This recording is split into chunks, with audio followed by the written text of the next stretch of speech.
ഇപ്പം പുതിയ വർഷത്തിൽ 2026 സ്റ്റോക്ക് മാർക്കറ്റിൽ എന്തെങ്കിലും മാറ്റങ്ങൾ സംഭവിക്കാൻ സാധ്യതയുണ്ടോ? ഓക്കെ, സ്റ്റോക്ക് മാർക്കറ്റിൽ ഈ വർഷം ഇപ്പോൾ ഫസ്റ്റ് തന്നെ നമുക്ക് കിട്ടിയ ന്യൂസ് ഒന്ന് US ഒരു വെനസ്വേലയിൽ ബോംബിട്ടു എന്നുള്ളതിൻ്റെ ഒരു ന്യൂസാണ്. അപ്പോൾ അത് ഡെഫിനറ്റ്ലി ജിയോ പൊളിറ്റിക്കൽ ടെൻഷൻ നമ്മളെ എഫക്റ്റ് ചെയ്യേണ്ട ഒരു കാര്യമാണ്. അപ്പോൾ അതിൽ ഇപ്പോൾ ഒത്തിരി ന്യൂസുകൾ മിക്സായിട്ട് കേൾക്കുന്നുണ്ട്. ഇവൻ വെനസ്വേലയിൽ പോലും ആളുകൾ ഹാപ്പിയാണെന്നുള്ളതാണ് ഈ ഒരു സിറ്റുവേഷനിൽ ഉള്ളതെന്നുള്ള ചില ന്യൂസ് കേൾക്കണം. ഇനി ആ ടെൻഷൻ എങ്ങനെ ഭവിക്കുന്നുള്ളത്, ഇപ്പോൾ ഇതിൽ അവരുടെ പ്രധാനപ്പെട്ട കാര്യം വെച്ചാൽ ഡോളറിൻ്റെ ഒരു വീക്കനിങ് ചിലപ്പോൾ ഉണ്ടാവുമെന്ന് വെച്ചിട്ടാണ് ഇവർ ഇത് ചെയ്തേക്കുന്നത്. അപ്പോൾ ഡോളർ സ്ട്രെങ്തൻ ചെയ്യാനായിട്ടുള്ളൊരു ചാൻസ് അവിടെ ഉണ്ട്. അതേപോലെ ഇനി ക്രൂഡിൻ്റെ വില കുറയോ അല്ലെങ്കിൽ ക്രൂഡിൻ്റെ വില സ്റ്റെബിലൈസ് ആയോ എന്നുള്ളതൊരു കാര്യമുണ്ട്. അപ്പോൾ ഇത് ക്രൂഡിൻ്റെ വിലയും ഡോളറിൻ്റെ ഒരു സ്ട്രെങ്തനിങ്ങും ഇന്ത്യൻ മാർക്കറ്റിനെ ഭയങ്കരമായിട്ട് അനുകൂലിക്കണ അതിലും പ്രതികൂലിക്കണ ഒരു ചാൻസാണ്. അപ്പോൾ ഇത് നമുക്കൊരു ടെൻഷനായിട്ടുള്ളൊരു കാര്യം തന്നെയാണ്. ഇനി സ്റ്റോക്ക് മാർക്കറ്റിൽ സ്പെസിഫിക് ആയിട്ട് പറയണമെന്നുണ്ടെങ്കിൽ, ഇപ്പോൾ ഞാൻ കഴിഞ്ഞ ദിവസം ഇങ്ങനെ റോട്ടി വെച്ചൊരു ആളെ കണ്ടതാണ്. അപ്പോൾ ആൾ പറഞ്ഞ കാര്യം വെച്ചാൽ ഭയങ്കരമായിട്ട് ട്രേഡ് ചെയ്യുന്നുണ്ട്, പക്ഷേ കാശ് കുറേ പോകുന്നത്. കാരണം ഏത് സ്റ്റോക്കാണ് കയറിപ്പോണെന്നുള്ളൊരു പിടിയില്ല എന്നുള്ളത്. അപ്പോൾ ആളിങ്ങനെ ചെറിയ കമ്പനികളിലൊക്കെ ഇൻവെസ്റ്റ് ചെയ്യും, എന്നിട്ട് ആൾ വാങ്ങുന്നതും കറക്റ്റായിട്ട് താഴെ പോകും, ആൾ വിൽക്കുന്നത് മുകളിൽ പോകും. അപ്പോൾ ഈ ഒരു സിറ്റുവേഷൻ ഇപ്പോൾ ശരിക്കും പറഞ്ഞാൽ സ്റ്റോക്ക് സ്പെസിഫിക് ആയിട്ടുള്ള ഒരു മൂവ് നമുക്ക് കറക്റ്റായിട്ട് കാണുന്ന ഒരു സിറ്റുവേഷനാണ്. അപ്പോൾ ഇതിൽ നമ്മൾ നോക്കുകയാണെന്നുണ്ടെങ്കിൽ തന്നെ മാർക്കറ്റ് ഏകദേശം ലാർജ് ക്യാപ്പിലാണ് പിന്നെയും ഒരു അപ്രീസിയേഷൻ കണ്ടത് കഴിഞ്ഞ വർഷം. മിഡ് ക്യാപ്പിലും സ്മോൾ ക്യാപ്പിലും ഒരു ചെറിയൊരു രീതിയിലാണ്. അപ്പോൾ സ്റ്റോക്ക് മാർക്കറ്റിൽ നമ്മൾ നോക്കുകയാണെന്നുണ്ടെങ്കിൽ ഈ സമയം ശരിക്കും പറഞ്ഞാൽ ഇൻവെസ്റ്റ് ചെയ്തിട്ട് ആവറേജ് ചെയ്യാവുന്ന ഒരു ടൈമാണ്. എസ്പെഷ്യലി നല്ല നല്ല കമ്പനികൾ നോക്കിയിട്ട് മാത്രം, അത്യാവശ്യം നല്ല പ്രൊഡക്റ്റുള്ള, നല്ല മാനേജ്മെൻറ്റുള്ള വലിയ വലിയ കമ്പനികളിൽ നോക്കിയിട്ട് നമ്മൾ ഇൻവെസ്റ്റ് ചെയ്യണമെന്നുണ്ടെങ്കിൽ, അതേമാതിരി റിലവൻസ് ഉള്ള കമ്പനികൾ. അപ്പോൾ ചെറിയ കമ്പനികളിലൊക്കെ ഇൻവെസ്റ്റ് ചെയ്യുമ്പോൾ എങ്ങാനും ലിക്വിഡിറ്റിയൊക്കെ പോയി കഴിഞ്ഞാൽ ആ ഫണ്ട് താഴെ പോകാനായിട്ടുള്ള ചാൻസ് ഉണ്ട്. അപ്പോൾ എസ്പെഷ്യലി സ്റ്റോക്ക് മാർക്കറ്റിൽ സ്പെസിഫിക് ആയിട്ട് ചെയ്യുന്നവരാണെന്നുണ്ടെങ്കിൽ, റെഗുലറായിട്ട് ചെയ്യുന്നവരാണെങ്കിൽ ഇതൊരു സ്റ്റോക്ക് സ്പെസിഫിക് ആയിട്ട് ആവറേജ് ചെയ്തിട്ട് ഇരിക്കാവുന്ന ഒരു ടൈമാണ്, അല്ലാതെ ക്യുക്ക് ഗെയിൻസിന് വേണ്ടിയിട്ടുള്ള ഒരു സിറ്റുവേഷൻ അല്ല. ഇനി ക്യുക്ക് ഗെയിൻസിന് നോക്കുകയാണെങ്കിലും ഏതെങ്കിലും ഒരു യൂണിവേഴ്സ് ഉണ്ടാകുക ലാർജ് ക്യാപ്പിൻ്റെ, ആ സ്റ്റോക്കിൻ്റെ മൂവ്മെൻറ്റ് മാത്രം നോക്കിയിട്ട് ഇൻവെസ്റ്റ് ചെയ്യണമെങ്കിൽ കുറച്ചും കൂടി നല്ലതായിരിക്കും. അപ്പോൾ നമ്മുടെ പൈസ അധികം പോവാതെ നമുക്ക് റിസ്ക് മാനേജ് ചെയ്യാനായിട്ട് പറ്റും.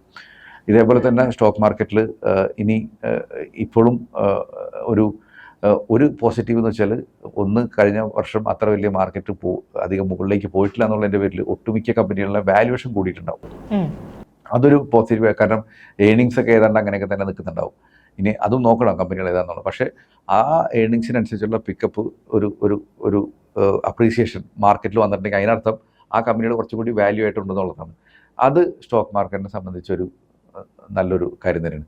പിന്നെ ട്രേഡിങ്ങും കാര്യങ്ങളൊക്കെ, എസ്പെഷ്യലി ഡെറിവേറ്റീവ്സിലൊക്കെ ഒത്തിരി റെസ്ട്രിക്ഷൻസ് മാർക്കറ്റ് ഇപ്പോൾ ഓൾറെഡി വന്നിട്ടുള്ള ഒരു സിറ്റുവേഷനാണ്.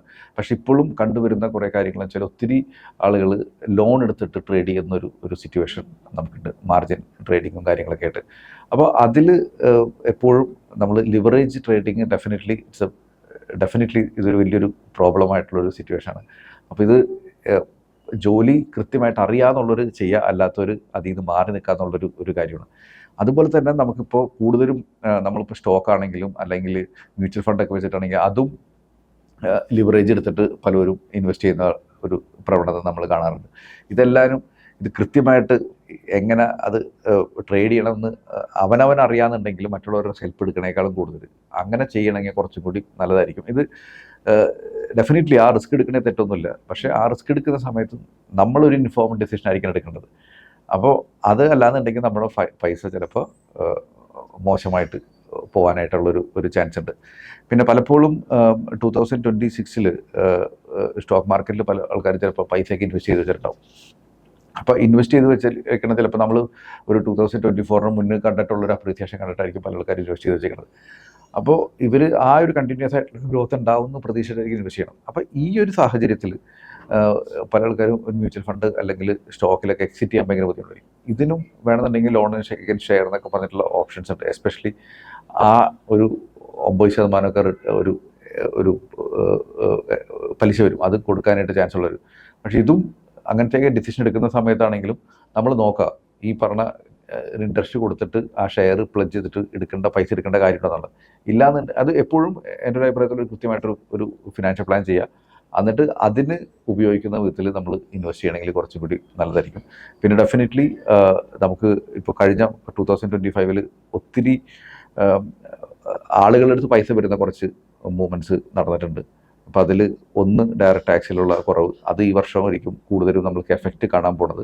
GSTയിലത്തെ ഒരു റിഫോംസ് വന്നിട്ടുണ്ട്, അതിൻ്റെ എഫക്റ്റ് ഈ വർഷമായിരിക്കും കൂടുതൽ വരാൻ പോണത്. അപ്പോൾ ആളുകളുടെ സ്പെൻഡിങ് കൂടാനായിട്ടുള്ള ഒരു ചാൻസ് ഉണ്ട്. RBIയുടെ കുറേ റിഫോംസ് വന്നിട്ടുണ്ട്. ഇതെല്ലാനും ആളുകളിലേക്ക് കൂടുതൽ പൈസ വരാനായിട്ടുള്ള ചാൻസ് ഉണ്ട്.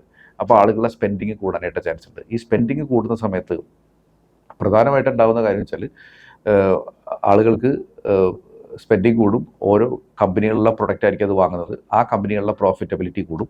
അതുപോലെ തന്നെ സ്പെൻഡിങ് കൂടുമ്പോൾ ഡെഫിനറ്റ്ലി GSTയിലത്തെ കോൺട്രിബ്യൂഷനും കൂടും. കാരണം ഇപ്പോൾ മാർജിൻ GST കുറഞ്ഞിട്ടുണ്ടെങ്കിലും അതിൻ്റെ സ്കെയിൽ കൂടാനുള്ള ചാൻസ് ഉണ്ട്.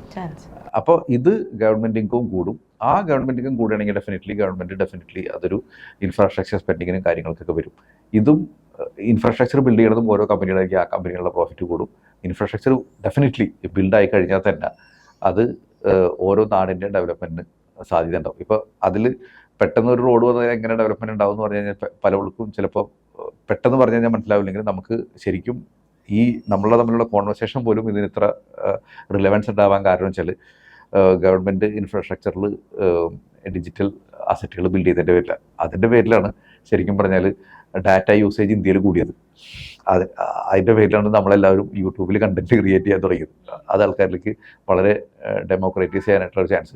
ഇത് തന്നെയായിരിക്കും ഇൻഫ്രാസ്ട്രക്ചറൽ ഡെവലപ്മെൻറ്റ് നാട്ടിൽ ഉണ്ടാവുന്ന സിറ്റുവേഷനിൽ ഉണ്ടാവുന്ന കാര്യം. അപ്പോൾ ഇതെല്ലാവരും സ്റ്റോക്ക് മാർക്കറ്റിൽ നന്നാവാൻ ചാൻസ് ഉണ്ട്. ഇവൻ ഇത്രയും നാളുണ്ടായിരുന്ന റിട്സ് പോലത്തെ ഇൻവെസ്റ്റ് പോലത്തെ ഇൻവെസ്റ്റ്മെൻറ്റിൽ അതൊക്കെ വളരെ കുറച്ച് ഇന്ത്യയിലുള്ളൂ. അതിൻ്റെയൊക്കെ എണ്ണം കൂടാൻ ചാൻസ് ഉണ്ട്. അല്ലാന്നുണ്ടെങ്കിൽ ഇത് ആൾക്കാർക്ക് ഭയങ്കരമായിട്ട് ഗുണമുണ്ടാകും. ഇതുപോലെ തന്നെ ഇനി അടുത്ത സ്റ്റോക്ക് മാർക്കറ്റ് സ്പെസിഫിക് ആയിട്ട് ഒന്നും കൂടി പറയുന്നുണ്ടെങ്കിൽ IPOs കുറച്ചും കൂടി കൂടാനായിട്ട് ചാൻസ് ഉണ്ട്. ഇപ്പം എനിക്ക് എക്സ്ചേഞ്ച് തന്നെ ഓൾമോസ്റ്റ് ഏകദേശം ഒരു 200-250 IPOs ആണെന്നൊന്ന് പ്ലാൻ ചെയ്യണത് ഈ വർഷം വരാനായിട്ട്. അപ്പോൾ ഇതിലും നമുക്കെല്ലാവർക്കും IPOയിൽ ഇൻവെസ്റ്റ് ചെയ്യണമെന്ന് പറഞ്ഞുള്ളൊരു താല്പര്യം ഭയങ്കരമായിട്ട് കൂടും. അപ്പോൾ നമ്മൾ ഇൻവെസ്റ്റ് ചെയ്യണേക്കാളും മുന്നേ തീരുമാനിക്കാം നമ്മൾ IPOയിൽ ഇൻവെസ്റ്റ് ചെയ്യണോ അതോ IPOയിൽ ട്രേഡ് ചെയ്യണം എന്നുള്ളത്. അപ്പോൾ പിന്നെ എല്ലാ IPOയും നമ്മൾ പാസ്റ്റ് നോക്കണമെന്നുണ്ടെങ്കിൽ ആകെ ഒരു 30%-ക്കാൾ റിട്ടേൺ കൊടുത്തേക്കുന്നത് ഏകദേശം 10% കുറവ്, 7% കുറവ് അടുത്ത കമ്പനികളെ IPOയിൽ 30%-നും മേലെ അപ്രീസിയേഷൻ തന്നിട്ടുള്ളൂ. അപ്പോൾ ഇതെല്ലാം മനസ്സിലാക്കിയിട്ട് നമ്മുടെ ഇൻവെസ്റ്റ്മെൻറ്റ് നീക്കുകയാണെന്നുണ്ടെങ്കിൽ ഈ സ്റ്റോക്ക് മാർക്കറ്റ് 2026 നമുക്കൊരു സന്തോഷം തരുന്ന ഒരു ഇൻവെസ്റ്റ്മെൻറ്റ് മെനു ആയിരിക്കും. Okay, thank you sir.